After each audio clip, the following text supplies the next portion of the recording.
বঙাইগাঁৱৰ আইনৈৰ পাৰত নৃশংস হত্যাকাণ্ড পৰিয়াল কেন্দ্ৰিক বিবাদৰ পৰিণতিত শিলেৰে মৰিয়াই হত্যা কৰিলে প্ৰতিবেশীক বঙাইগাঁও সদৰ থানাৰ অন্তৰ্গত ডাউকিঝাৰস্থিত চাপৰাকাটা বিজনী সংযোগী আপ ৰেল লাইনৰ সমীপত কালি সন্ধিয়া সংঘটিত হৈছে এক নৃশংস হত্যাকাণ্ড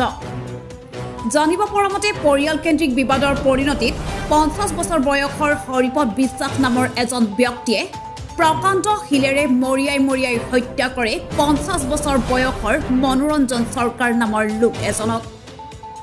এই হত্যাকাণ্ডই চাঞ্চল্যৰ সৃষ্টি কৰিছে সমগ্ৰ ডাউকিঝাৰ অঞ্চলতে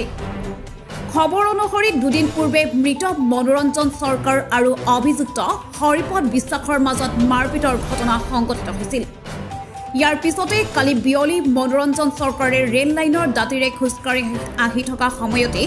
হৰিপদ বিশ্বাসে হঠাতে এটা প্ৰকাণ্ড শিলেৰে আক্ৰমণ কৰে আৰু থিতাতে মৃত্যু হয় মনোৰঞ্জন চৰকাৰৰ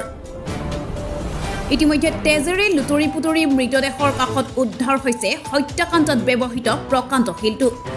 ঘটনাস্থলীত অতিৰিক্ত আৰক্ষী অধীক্ষক এন সিংচনৰ নেতৃত্বত তদন্তকাৰী আৰক্ষী দলৰ লগতে ফৰেনচিক বিশেষজ্ঞ দল উপস্থিত হৈ তদন্ত কৰে আৰু অভিযুক্ত হৰিপদ বিশ্বাসক আটক কৰে আৰু মৃতদেহটো মৰণোত্তৰ পৰীক্ষাৰ বাবে প্ৰেৰণ কৰে আজি এটা আমি খবৰ পাইছো কাজিয়া হৈ মানুহ এজন পৰি আছে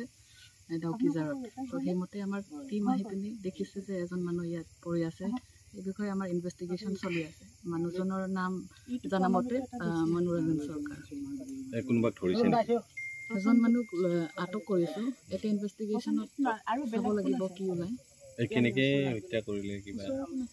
আমাৰ এতিয়ালৈকেতো ইনফৰমেশ্যন আছে এটা কাজিয়া হৈ আছে বাকী পিছত ইনভেষ্টিগেশ্যনত ওলাম